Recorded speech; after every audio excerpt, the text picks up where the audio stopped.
مہمان نوازی کا، سخاوت کا تعلق آپ کے دل کے ساتھ، آپ کی کیفیت کے ساتھ۔ میں اکثر کہا کرتا ہوں کہ ادب کا تعلق ہاتھ چومنے کے ساتھ نہیں، پیروں کو ہاتھ لگانا ادب نہیں۔ ادب جو کرتا ہے اس کا پتہ ہوتا ہے یہ ادب کر رہا ہے، اور جو ادب کی اداکاری کر رہا ہوتا ہے وہ سارا بھی جھک جائے تو ادب ہے۔ ادب کی اداکاری سے بندہ ادب والا نہیں بنتا۔ داتا صاحب کہتے ہیں سخی بن، سخی، اور سخی دل کا ہوتا ہے۔ اور چونکہ داتا علی اجمیری عالم ہے نا، اس لیے بات جب بھی شروع کریں گے یا قرآن کی آیت پڑھیں گے یا مدینے والے کی حدیث بیان کریں گے۔ آپ ساری کشف المحجوب دیکھ لیں، ساری۔ داتا صاحب قرآن و سنت سے اپنی بات شروع کرتے ہیں۔ پتہ نہیں کہاں سے آ گئے یہ لوگ جن کو کچھ بھی نہیں پتا، کوئی شے نہیں آتی، اور یہ لوگ جی درویش کامل ہے جی، ربنا آتینا دعا نہیں مانگ سکتا لیکن کامل درویش ہے۔ یہ درویشی کس چیز کا نام ہے؟ یہ کس قسم کی درویشی؟ تو داتا گنج بخش علی اجمیری نے حدیث لکھی ہے، نبی پاک صلی اللہ تعالیٰ علیہ وسلم نے فرمایا سخی اللہ تعالیٰ سے بھی قریب ہے، جنت سے بھی قریب ہے، اور لوگوں کے بھی قریب ہے۔ اور حضور فرماتے ہیں یہ جو بخیل ہے نا، یہ اللہ سے بھی دور ہے، جنت سے بھی دور ہے، اور لوگوں سے بھی دور ہے۔ کیوں؟ اس لیے کہ سخاوت کرنے سے بندہ کسی کا حق ادا کرتا ہے، کسی کے قریب جاتا ہے، اور کنجوسی کرنے سے آپ یقین کریں کنجوسی تیزی سے پھیل گئی ہے۔ یعنی گھر کے اندر پیسے پڑے ہیں اور اپنے نے مانگ لیے ہیں تو پہلا تبصرہ یہ ہے کہ یہ واپس کیسے کرے گا۔ یہ پتہ ہے کب بندے کا ذہن ہوتا ہے؟ جب بندہ اس لیے دیتا ہے کہ بندے کو دے رہا ہوں، اور جب ذہن یہ ہونا میں رب کی رضا کے لیے دے رہا ہوں، تو پھر بندہ ان چکروں میں نہیں پڑتا یہ واپس کرے گا کہ نہیں۔ اب تو لوگ خرچ نہیں کرتے، انویسٹ کرتے ہیں۔ اب انویسٹ کرتے ہیں۔ یہ ہماری شادیوں میں نا تحفہ نہیں ہوتا، انویسٹمنٹ ہوتی ہے۔ 1000 دے آؤ، وہ جب آئیں گے تو پھر انویسٹمنٹ ہو رہی ہے، معاذ اللہ، انویسٹ کرتے ہیں۔ تحفہ، تحائف، آنا جانا، لینا دینا، یہ انویسٹمنٹ ہے۔ اتنے دو پھر اتنے وہ ہمیں واپس کرے گا، یہ درست نہیں ہے۔ بات کو سمجھیں۔ داتا صاحب فرماتے ہیں تو رب کی رضا کے لیے کر، اور فرمایا تو کر، میرا رب تجھ پہ بڑا فضل فرمائے گا۔ داتا صاحب نے لکھا ہے، کہتے ہیں حضرت عبداللہ ابن عمر رضی اللہ تعالیٰ عنہ فرماتے ہیں میں کسی سفر پہ جا رہا تھا تو مدینے سے باہر نکلا، صحرا کا علاقہ تھا۔ تو داتا صاحب فرماتے ہیں کہ حضرت عبداللہ ابن عمر کہتے ہیں میں نے صحرا میں ایک چرواہا بکریاں چراتے ہوئے دیکھا، بکریاں چرا رہا تھا۔ فرمانے لگے کہ میں نے بھی تھوڑی دیر وہاں رکنا تھا سستانے کے لیے، آرام کرنے کے لیے، وہاں میں بیٹھ گیا تو میں نے دیکھا کہ ایک کتا کہیں سے بھاگا بھاگا آیا۔ تو چرواہے نے نا اپنا کپڑا کھولا، ٹفن سمجھ لیں کھولا، اور اس میں سے ایک روٹی نکال کے کتے کو ڈالی۔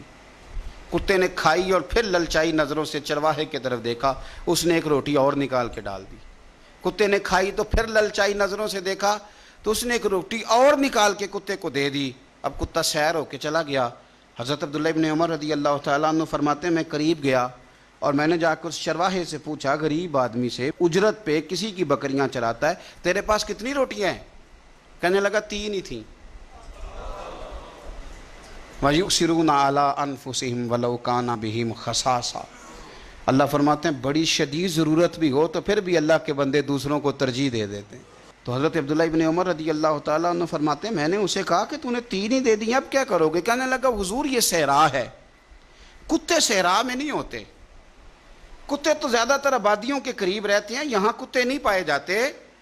تو یہ مجھے دیکھ کے نا کہ میں بیٹھا ہوا ہوں تو یہ آیا تھا اس امید پر کہ کچھ ملے گا۔ تو حضور وہ بھوکا بھی تھا، میں نے ایک روٹی دی تو پھر لگا بھوکا ہے، دوسری دی تو پھر لگا بھوکا ہے، میں نے تینوں دے دی۔ اس بیچارے کو پتہ نہیں کو دے گا کہ نہیں دے گا، میں تو شام کو گھر جا کے کھا لوں گا، اس لیے میں نے اسے دے دی۔ مالاں والے سخی نہیں ہوندے کہ سخیاں کول مال نہیں ہوندا، ایتھے اوتھے دوویں جہانی سخی کنگال نہیں ہوندا۔ حضرت عبداللہ ابن عمر کہتے ہیں میں جس سفر پہ جا رہا تھا وہاں سے میں واپس آ گیا، میں نے پتہ کیا کس کا غلام ہے، کہا فلاں بن فلاں کا۔ کہتے ہیں پہلے میں نے غلام خریدا، پھر وہ جتنی بکریاں تھیں وہ ساری خریدی، پھر جس باڑے میں وہ بکریاں باندھتا تھا وہ بھی ساری خریدی، پھر شام کو میں اس سے ملا، میں نے بکریاں بھی اسے دے دی، باڑا بھی اسے دے دیا۔ تو وہ مجھے کہنے لگا حضور یہ کیا ہے؟ تو میں نے کہا تو نے سخاوت کی تھی نا تو میرے رب نے تجھے انعام عطا فرمایا۔ اور داتا صاحب کہتے ہیں وہ سخی بڑا تھا، جناب نے اسے دیا، اس نے وہ بھی اللہ کے راستے میں خیرات کر دیا۔ اپنی زندگی میں دینے والا مزاج بنائیں۔ اب تو دوستیاں، یاریاں، تعلق، ناطے اس بنیاد پہ ہیں کہ نفع لے کیسے سکتے ہیں۔ سامنے والے کو استعمال کیسے کرنا ہے، یہ کمزور لوگوں کی علامت، یہ چھوٹے لوگوں کی علامت، بزدلوں کی علامت۔ دلیر لوگ جو ہوتے ہیں وہ نفع لیتے نہیں۔ خیر الناس من ینفع الناس، حضور نے فرمایا میں نے تو یہ قانون بنایا ہے کہ لوگوں میں سے بہتر وہ ہے جو نفع دے، کسی کو نفع دے۔ اور داتا صاحب اس سے آگے لکھتے ہیں، کہتے ہیں کہ حضرت حسن بن علی، امام حسن نواسہ رسول، جگر گوش ہے بطول، کہتے ہیں ان کا ایک جاننے والا بندہ ان کے پاس بڑی دکھی حالت میں آیا اور آ کے رونے لگا۔ نے فرمایا کیا ہوا؟ عرض کی حضور 400 دینار کا قرضہ ہے، جن کے پیسے دینے ہیں وہ بڑا ستاتے ہیں، مہربانی کریں۔ حضرت امام حسن فوراً گئے اور 400 دینار لا کے دیا، بندہ پیسے لے کے چلا گیا۔ امام حسن گھر جا کے روئے، بڑے درد سے روئے، پھوٹ پھوٹ کے روئے۔ گھر والوں نے کہا حضور پیسے دیے، روتے کیوں ہیں؟